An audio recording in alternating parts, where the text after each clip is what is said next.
Principal Matters Podcast, episode 360.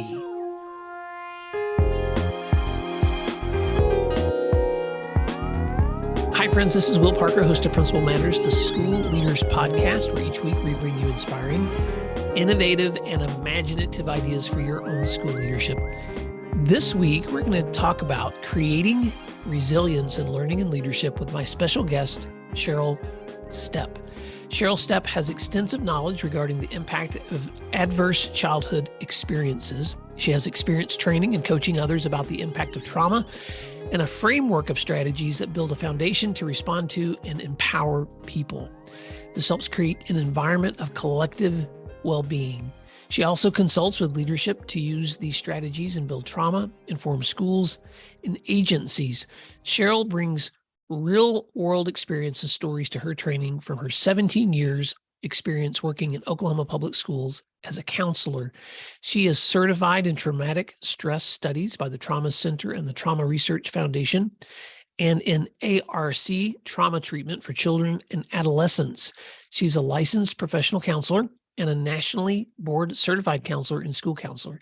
And she has established her own training and consulting company called Creating Resilience. Cheryl Step, welcome to Principal Matters Podcast. I like to ask my guests to fill in the gaps on that intro and tell listeners something else they may be surprised to know about you. I have a very strange surprise a lot of people don't know about me, that my very, very first career as an adult was training horses and riders. That's so cool. Yeah, it was very cool, but it was a school psychologist that used to watch me interact with the students that I taught, and he was an adult and I taught him. And when he knew that I was leaving that job to go up north around Cornell and Syracuse University with my husband, he said, you need to get into work with children. You need to be a psychologist or a counselor or something, because the way you interact with kids and work with their personalities and you need to do work with them. So that's what started my career off. And then we, several moves later, ended up in Stillwater, and I worked for 5 years at Red Rock, Oklahoma, which was a pre-K through 12th grade school. And I was the only counselor there. So I did classes and I did all the testing, and I was the therapist for the alternative ed school. I did it all. We had about 550 kids. And I moved from there into Stillwater to an elementary school that I knew very well. I knew a lot of the people there. I'd done some private therapy there and knew some of the staff there. And I was there for 12 years. And that was just a brilliant place to be. And then spent 2 years in Kansas City at Trauma Smart, which some people, since you have people from all states, some of those states have seen Trauma Smart come in, especially to Head Starts. That's where it started. And I worked with them for a couple of years. And that's what really got me into the heart of this work. Well, thanks for the introduction. And I want to set some context for Principal Matters listeners, because several months ago, for those listening, I had a guest, Dr. Brooke Tuttle, which was episode 343, who talked about supporting resilience and the work that she does at OSU's Center for Family Resilience. And she connected me with you, Cheryl, and said, you've got to connect with Cheryl. We partnered together. And so we started conversations about the work that you've been doing in trauma-informed strategies for schools, not just in Oklahoma, but across the U.S. And it didn't take me very long to say, we've got to introduce you to Principal Matters listeners. So Cheryl, thank you for the opportunity to introduce you to this audience, because so many of the people that listen are either current leaders or aspiring leaders or experienced leaders in school settings. And having someone with your experience in school counseling, but also in supporting schools, is something I really want to talk about with you. So let's transition to your work serving students directly. How did you get involved in your work with resiliency, and especially with trauma-informed care? So the school I worked with in Stillwater, we didn't know it because there was no such term at the time, but we were very trauma informed. We did not know that. When I left that job to follow my husband on his job to Kansas City and work with Trauma Smart, that's when everything kind of fell into place. And I began to really understand what we had been doing and why it was working so well. So what we had going with our school was we had a great team of teachers that were very close knit. In fact, some of our teachers went on vacations and things together. Their whole families would go on vacation. So a very tight knit community of teachers, a lot of trust, a lot of shared responsibility between the principal and myself and other teachers. And we set up an environment where when children were having difficulty with their emotions, they would come to my room or a couple other rooms. We actually had a room that was staffed by two brilliant people. We were lucky enough to have them that really understand regulation and emotions. And we'd help the children calm, the students calm, and then take them through some practices of what was happening and, what happened within the classroom and did you want that to happen and things like that. And it just set up this environment where students felt like they were valued, they were understood, they were heard, and they also had a space that they felt safe that they could go to if they were really frustrated or they were really sad or sometimes just really even just super excited about something and they couldn't control their bodies.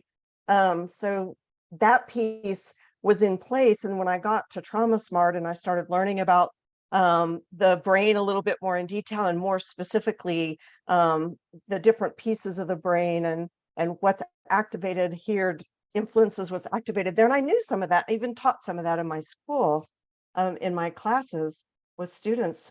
But it just started really, becoming very resounding in my head that this is what we were doing. And now I see the way forward because the ARC framework is attachment, regulation, competency framework. And that's an evidence-based framework. Kristen Kinnenberg and Margaret Blaustein have written a couple books about it. And that's what we formed a lot of our training in Trauma Smart on, and that's what I form a lot of my training on now also. And really what that is based on is that you have to reinforce attachment and connection and the sense of belonging and safety in people's lives, that's the basis. You have to have that first. And then you have to be able to help people understand their own emotions, how to regulate those emotions in their bodies and express those emotions. That's the regulation piece. And then the competency piece is the part that in young children that have experienced a lot of trauma or ACEs, adverse childhood experiences, their brains are wired to have more connection in the lower part of their brain, which I'll go into in just a second if you want me to. But that emotional part and that survival part of their brain is wired a lot tighter. So the competency part, their prefrontal cortex, which we need to learn in school, has our working memory, our flexible attention, our ability to inhibit certain behaviors and task initiate. That's all here in the front part of our brain. And in fact, children that are raised with a lot of adversity, those neural networks don't form the way that they should. And so when we have kids in our class, I kept going back to students that I'd worked with. I was like, oh man, we were just their ADHD, but we knew their history. And now I look back and I'm like, those ADHD meds didn't work because they weren't ADHD. They were just activated all the time. They were just hypervigilant and that was a brilliant adaptation to the environment they've been brought up in. And now they're in this calm, focused environment, but they still have the adaptations from a more chaotic environment. So that all just started clicking in my head and making a lot of sense. And so Trauma Smart really helped me understand that. And then I came to Oklahoma and I've been here since 2019. And I really have done a lot of work just understanding the process of becoming trauma informed. Trauma informed does not mean you're informed about trauma. It means that you're aware of it, you're very sensitive and understanding about it, and you've learned a certain set of skills and put them into practice, and you use them universally across your school, not just teacher student, but teacher to teacher, teacher to parent, administration to staff, that it's a just kind of a universal environment that you create, a culture and adaptations and attitudes. I'm glad you said that because I want to pause and then I want to transition and follow up on the last thing that you said, but attachment and regulation and competency. And I know that we're speaking to educators who I'm sure have heard this before, but sometimes I like to pause and be reminded of things that should be those aha moments, because so often we run up against difficulty in learning, or we run up against difficulty in behavior, and not just with kids, but with adults too. And so what we're running up against is this competency. We're running up against the end when we need to go back to the beginning. In the beginning is what kind of safety and attachment do the people that we're talking to have? How regulated are they? Or triggered are they? Or afraid are they? Or protected are they? And then understanding that will help us understand that competency. So with that context, and I know there's so much brain science in there, Cheryl, so feel free to fill in the gaps there, but I just would, could you in brief, as someone who teaches this all the time and needs to bring this back to the center of our understanding as leaders, can you explain why it's so helpful for education leaders to know about what is happening in our brains? Yeah, that's my favorite part. So I'm going to explain. I give you my analogy that people love, and I'm giving it in very much brief here, so just bear with me. But it will explain your question. So our survival brain, our brainstem, is constantly in interaction with everything around us. So if we're hot, we're going to sweat. If we're cold, we're going to shiver. If we're hungry, we eat, digest food, and that reacts to the environment around us to help us survive, both as an individual and as a species. And our midbrain, our limbic system between our ears, what's between our ears, houses our emotions. It houses our memories, our episodic memories also, and links those to our senses that the survival brain is aware of. And then we have the amygdala, I call the watchtower, and that's constantly scanning the environment and linking anything from the environment, any sense, sight, smell, taste, touch, sound, to a memory of fear or danger. And if it feels that, it shoots the signal down to that survival brain, and we go into fight, flight, freeze, fawn. There's all sorts of different things we can talk about, but into that fight or flight where we get the adrenaline, the cortisol rush, and things like that. So that also, those are instinctive reactions. So those two parts of our brain are constantly instinctively reacting to our environment around us to help us survive. So our prefrontal cortex, the last thing to develop, which I love to tell leaders, is this doesn't start developing in prefrontal cortex till we're 3 to 5 years old. So you think about the 4 and 5-year-olds that we have in schools, if you're in early education or even just elementary school and you have a pre-K, and we want these children to be able to sit still and to follow directions, 3 or 4 step directions. That part of their brain hasn't even really started developing. It's very new in development. And it doesn't end developing now, they say, till mid-30s. So even those high schoolers, you're like, what are they thinking? Well, they may not be thinking very well. But that's responsible for all of our thoughtful response. So what I do is I explain it to leaders and educators this way. If you think about your brain as a car, you put a little twist on it. If you twisted your brain and you overlaid a car, your trunk, the trunk of the car would hold your survival brain. So if someone was trying to stuff you in the trunk of a car, you would fight, you would run, you would say, whatever, just don't hurt me. But this is the key. If you're in the trunk of the car, your trunk of your brain, you're only reacting to where that car is going. You have no control where that car is going. So it speeds up and you roll back, turns right, you roll left. You're instinctively reacting to the environment around you without any control of the environment itself, right? In the back seat is a heightened emotion, any emotion. So it could even be joy. It could be, you're a teacher and you found out that your daughter's going to have a baby and you're super excited about it. Okay. And it can be both ways. So if you're having a more delightful emotion, it's like sitting in the backseat of a car when somebody else is driving. You don't really care where they go. You're just enjoying the ride. And you can influence where the car is going, but you're just hanging out. Or if you're having a more difficult emotion, anger, depression, or sadness or grief or something like that, you might want to control where that car is going. You might try to backseat drive, but you don't have ultimate control because you're still reactive. It's only when we're in the front seat of our brain and our prefrontal cortex where we can use our working memory and learn things from the past and apply them now. And we have some self-control. It's like driving down the highway and you need to get off in 3 or 4 exits. There's a lot of traffic. How am I going to do that? I've got to speed up or slow down and put my blinker on. All those things are thoughtful responses. That's where we want students. They're in our classrooms. That's where we want teachers to be when they're teaching. When we're having staff meetings or IEP meetings, that's where we want all the adults to be. We want them all to be in the front part of their brain. But if they're having any heightened emotion, they're going to be in the back seat.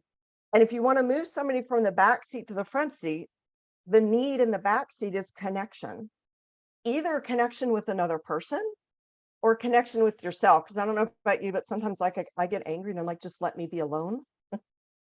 I just need to be alone for a little bit and do some connection with myself. And so that needs to be really understood. If there's a heightened emotion with a student or a staff member or a parent, how are we going to build that connection in? The same is true if we're seeing what we call trunk behaviors, the fight, flight, freeze. A lot of times we want to problem solve with what's going on, what's happening, talk to me, when in fact they're instinctively reacting and you might actually be a threat by coming to them. And so learning techniques of how do we create safety in that moment when we're seeing those trunk behaviors, whether it's again in staff or students. And the whole idea is, how do we set up an environment where we keep people in the front seat of their brain more often, and also an environment that is very conducive to helping those that move to the back seat of the trunk to go back forward up through the brain, if that makes sense. Because if you're in the trunk, you usually, most people, not teachers, not first responders, most people, if you're in the trunk of your brain, you have to get safety, then you have to feel connection before you can get in that front seat and find some meaning and have verbal discussion and things like that. I've had teachers with first responders that we're often in very threatening situations, and yet we can still thoughtfully respond in the moment.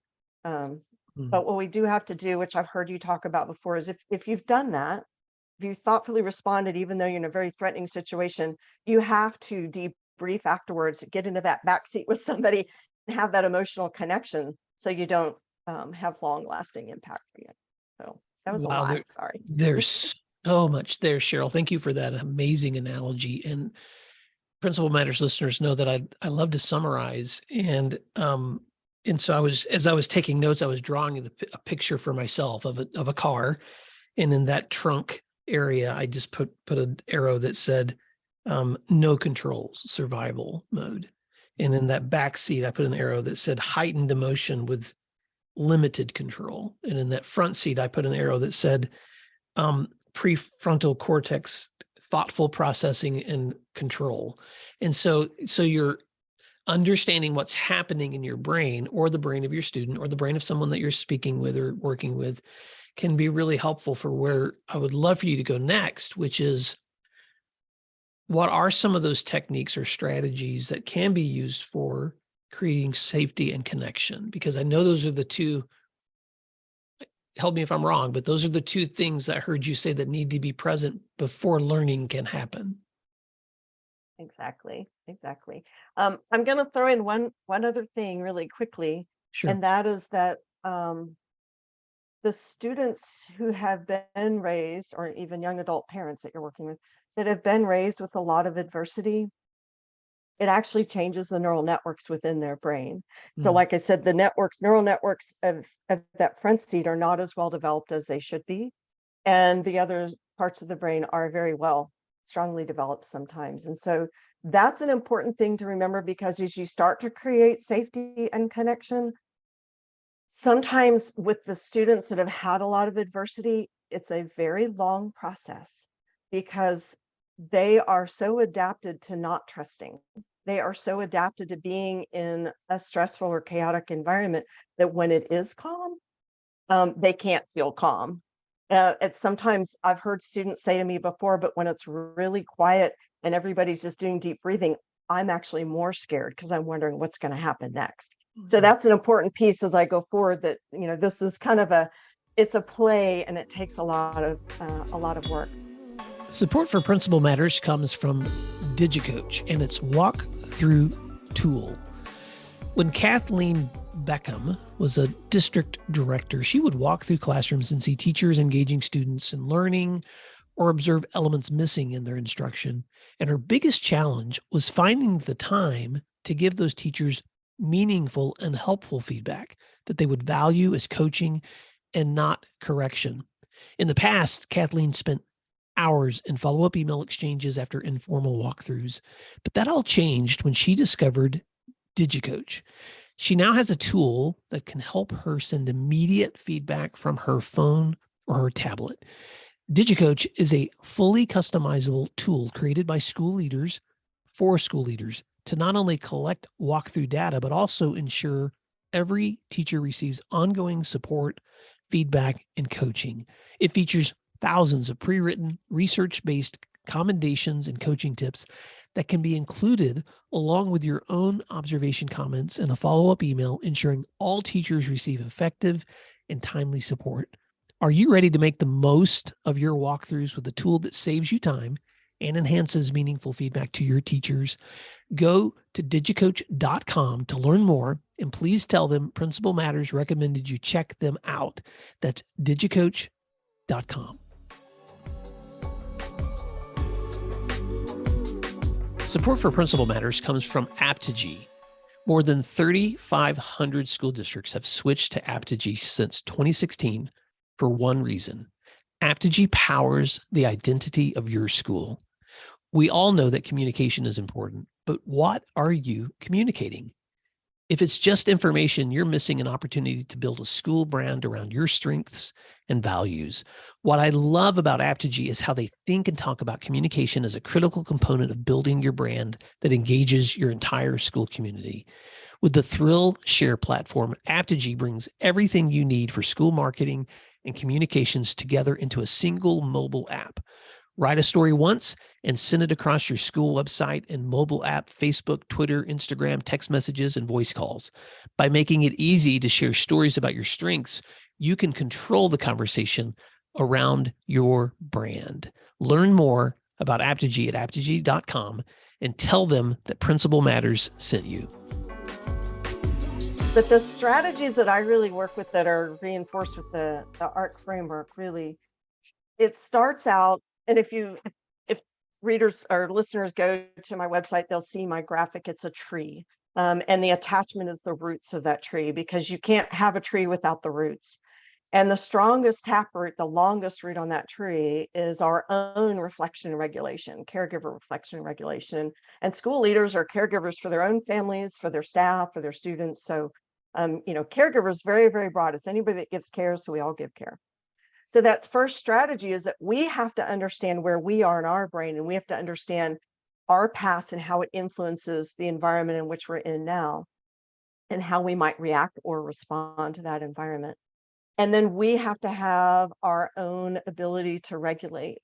And there's the long-term, what we hear, self-care, taking the long walks, doing the yoga, those sort of things. But what I really stress with a lot of my school leaders and teachers and staff is that in the moment, kind of, I call them micro moments of self-care, that you have to learn and experiment with to see what feels best with you. So for example, as we're talking, I have a little squishy toy because I'm a very tactile person. And so I also move when I speak. So when I'm on Zoom, my hands are going. Sometimes I'm doing this to get that energy out.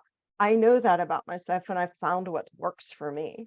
So that's a lot of what this is about. So to give you another example of this, I'm going to ask you and your listeners to do something with me really quickly. So we're in the middle of this conversation, but I want you just to pause, and I want you just to relax your shoulders.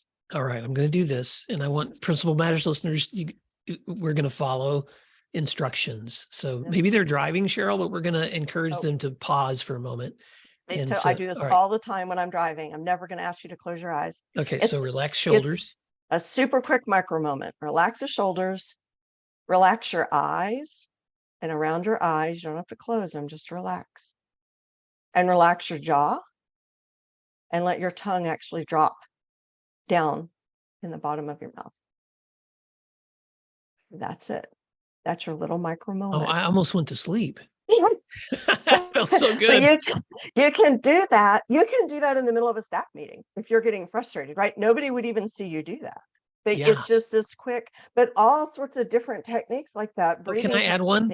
Yes. So, because this is something that was really helpful for me, especially in moments of intensity, like if you're with students or teachers or parents, I would place my hands on the table in front of me and open my palms. And so I would force myself not to clench. And often if I did that in the most intense moments, it it did something to my emotions. It kept me from rising up, and it also somehow it seemed to keep them from getting as escalated too. So that's one of my little things, Cheryl, that has worked for me. Both of these things that we just did are grounding. Grounding means that when we're emotional or when we're in the trunk or the back seat, a lot of times we're living in the past of something that has happened or worry about the future. We're not actually in the present moment. By putting your hands down, and I did that as you said it, when you do that, you acknowledge my hands are on this table and what it feels like. That's bringing you right into the present, not in the future, not in the past. And so is the dropping, and just those quick moments where you're grounding yourself in the present moment shifts us into the front seat a little bit more. So just millions of strategies like that, because and I put those throughout all my trainings and things so that people experiment with them and try and see what works for them, what doesn't. Sometimes it takes a deep breath. Sometimes somebody's a muscle clencher and they have to do it that way. But that's the first piece, is us. We have to create that. And as leaders in schools, it's important to embed this into everything you do with teachers and with parents. Like even in IEP meetings, having fidgets and explaining to parents, why these are here. And we understand that there's a lot of nervous energy in this room. And it becomes part of the whole culture that it's okay to take a pause in the middle of the heated conversation and everybody just take a breath and just breathe for a moment, so that we're shifting into the part of the brain where we can actually solve this. Other strategies that I'm not going to say her name right. Jen Schwanke. There you go. She spoke about too is just being able to validate emotions. At the end of her podcast, which was May 17th, she was talking about how when somebody says, I'm just really exhausted, saying, yeah, of course you are. And so often when we hear an emotion, especially as a leader, but even as a teacher with a student, and even as a counselor, I was a counselor with students and I would do this. I would skip this step. We don't stop and validate that emotion because we feel like if I validate it, then the floodgate's going to open, right?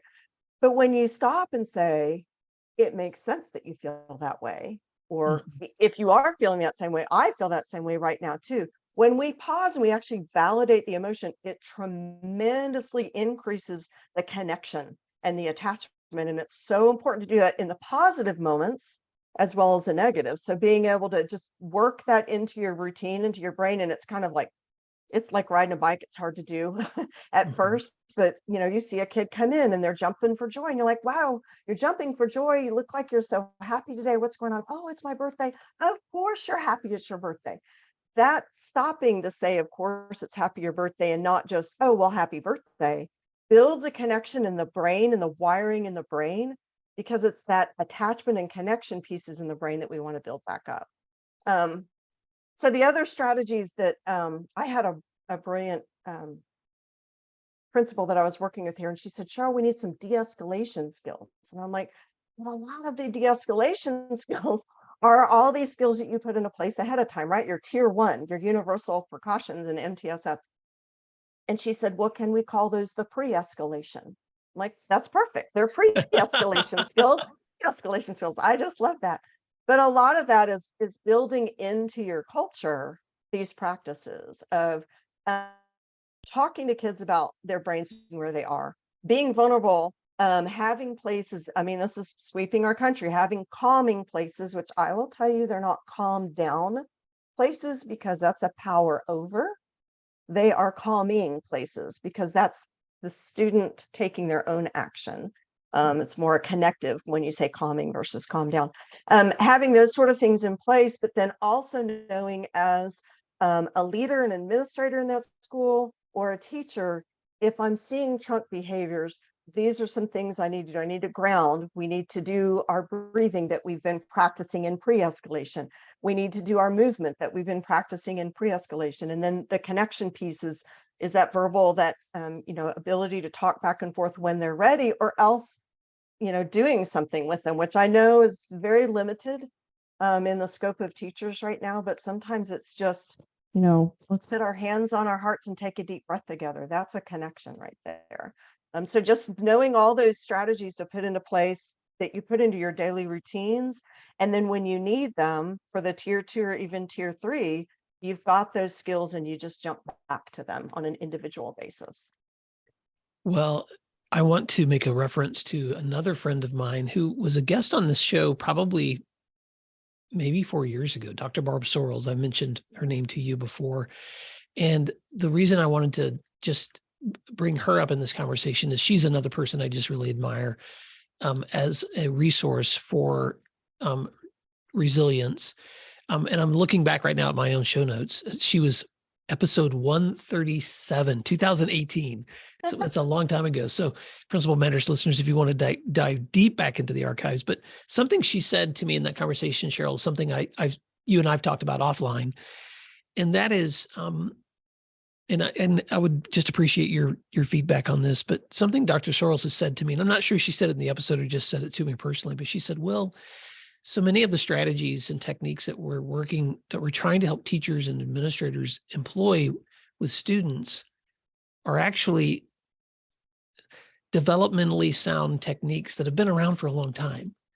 We've just forgotten about them. And they used to be the things that we always did with kindergartners or that we always taught in education pedagogy. So you're an experienced educator who remembers that some of this work you were doing before it was called what it's being called today. So connect those dots for us as educators to recognize that we're not asking people to do something here that's extraordinarily new.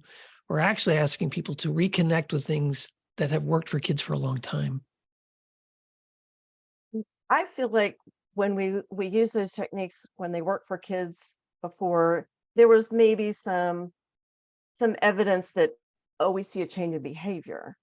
But now we have the brain science that says, look at where the brain connections have changed, like the MRIs that are like, wow, we have actually built up some more competency and we've shifted these brain connections that build connection and that helps, increase our happy hormones, that, all those sort of things. So the brain science is now supporting all of that. And so what I often tell my teachers, because I've had people listen to me teach and then say, I've had 20 years experience and been through 20 years of professional development. And this is the first time that anybody really explained to me why I should be doing this. Like we've been told what to do, but we didn't really have the why. And it's not just me saying why, it's brain science saying, you absolutely have to do this. University of Harvard Center on the Developing Child, Bruce Perry and all of his work, Dan Siegel and his work. I can go on and on. Stephen Porges and his work all show that we have to be able to build these relationships and connections and safety before, and it makes sense. Could you regulate? We can, if we really practice hard, you can regulate your body when you do feel like you're in danger. But if you've never learned to regulate your body when you feel in danger, you can't. And so you have to have safety to be able to learn how to regulate. And then it makes total sense. If you can't regulate and you're constantly feeling in threat, there's no way you can pause and set goals and follow through with goals and have task initiation because you're constantly worried about what's going to happen around you. So it makes logical sense, but now it makes sense with brain science. No, I love that. And thanks for bringing that full circle. I think one of the phenomenon that I'm running into in our work in education, especially in the year 2023, is, and I think part of it is because, especially in where we live in Oklahoma, but I know this is happening across the US because I talk to leaders across the spectrum, because it's getting harder and harder to find quality education, certified quality educators in our schools. We've done a lot of alternative certifications or emergency certifications, which can be helpful to make sure you're finding the right people. But because we have fewer educators who have had any kind of traditional education training, they actually may know the why, but not the what. So they may be more aware now than they were before of how adverse childhood experiences are affecting the kids that are in front of them, but they may not necessarily have the strategies, the techniques. So what I appreciate about your work, Cheryl, is you bring both. You bring both that science in so they can understand the why, but then you immediately follow up with the what. And as I'm thinking about that analogy you made about the tree trunks, the roots being attachment and the tap roots being that caregiver who can help that student reflect and regulate. And then those I'm just picturing this tree as it goes up, those validating emotions, the grounding behaviors, the mini self-care that you can do, the long-term self-care. This is that trunk getting up. What else would you add as you think about that analogy of other things that could go on those branches for that Well, tree? the roots are the reflection, our own reflection regulation, the attunement, the verbal attunement, response, and routines. The trunk is regulation, the trunk of the tree, and that can only grow when there's a good root system, and that's regulation, and that's where we teach children emotional identification, emotional modulation or regulation, and emotional expression. And they have to have emotional identification, even just verbally know the words. And I find it amazing. Brene Brown did a study of adults and asked them to name as many emotions as they could that they felt in the previous 9 months. And the average out of 17,000 people, the average that they named were 4 emotions. Wow. And so we talk about teaching children emotional identification, but I think that's probably why she wrote the book, the last book she wrote, explaining all these different variables of emotions, because we don't identify our emotions very much as adults. And I know, and you probably talk to leaders like, well, I have to stuff my emotions. I can't show those emotions. And so just understanding our own emotions, but teaching that to children, um, teaching them how to calm, sharing tools that they can work with, and strategy that they can work with, and then practicing those, then that students, even the ones that may have experienced a lot of adversity, feel like they can express their emotion. Because if I do say, I feel angry, not I am, but I feel angry, they have control to change that feeling. And so that's the last piece in that trunk. Then once you have that piece in place, your upper branches are competency.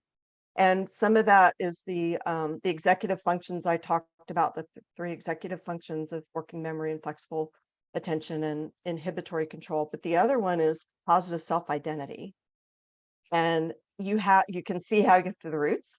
You have to have the trunk before you can start making goals, making decisions, and helping other people, having that reciprocal behavior of feeling like you're giving as you might need to take every now and then, but you can give. Now think about this in the leader's point of view. That competency piece is huge with the staff and that positive self. That I was listening to something where it's hard to step away because you feel like things might fall apart if you step away. But in fact, if you actually empower others and say, I'm not going to be at this meeting, could you please do this for me? It's a win-win, because you've got that reciprocal relationship going there. It makes them feel good that you had trust in them. So that's the same sort of thing in the branches of this tree. And that's the whole tree is my collective well-being tree that you can find on my website. Because once we have that in place with the students or clients, with all the staff workers, with the families associated, everybody's supporting all of that with everybody. And I kind of think of it this way: even if one of your branches falls off, if you've got a strong root system and trunk, you can build a bigger, stronger branch. You can come back. And that's where the idea of resilience comes from, is that you're never back the same, right? But you can rebuild.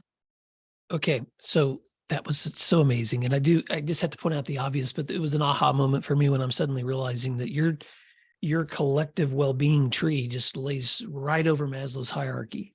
I mean, so there's just such a beautiful parallel. I can see the triangle of Maslow, and I can see the collective well-being tree of yours just like on top of each other visually.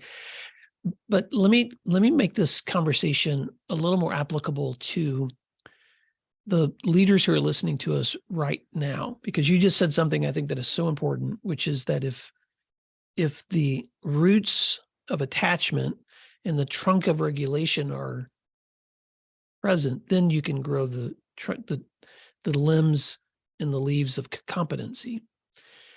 I want to apply that to ourselves, because here's what I run into when I'm working with leaders is not just the struggles they have with, is this work sustainable because of just how hard it is and how much process and systems are required, but I also run into the difficulty that leaders have with their own management of people's trauma.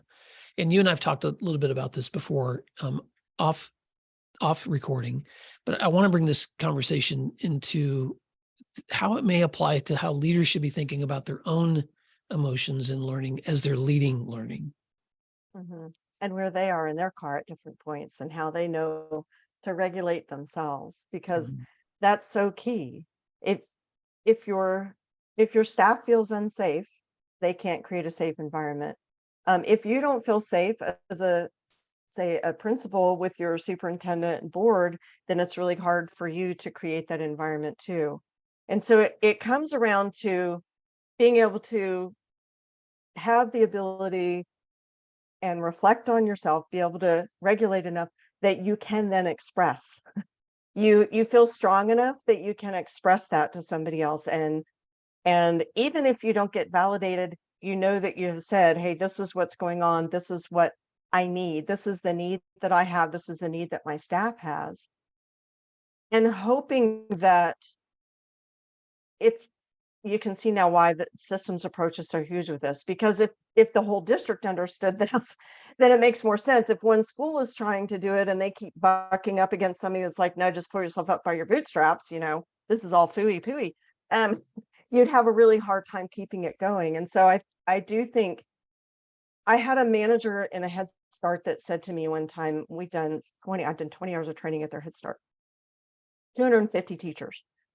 And at the end of the year, she said, the most important thing came at the very beginning. And she said, what I have changed is I spend 5 to 15 minutes, depending on how much time I have. And this is one of these people that gets up at 4 a.m. and doesn't go to bed till midnight. One of those go, go, go people. She said, I made myself stop and put on a timer for at least 5 minutes and made myself reflect through the day, the conversations that I had. Where was I? And if I wasn't in the front part of my brain, what do I need to go back to repair if I harmed connection there? She said that 5 minutes, I'd get in my car and be able to reflect a little bit more or just feel at peace. She said that simple practice of 5 to 10 minutes a day has changed my life. And so it's small things like that that you find out ways that you can reflect, and then using your micro moments or your longer moments, being able to take a walk with somebody, that you can really stay a little bit more um, energized for this work, because it takes an awful lot of energy. Oh my gosh, Cheryl, what an amazing takeaway. And Principal Matters listeners, I just want to encourage you as you're listening to this conversation, that resilience, creating places where students feel safe, giving your school the kind of place where learning can actually happen. It always begins with us first.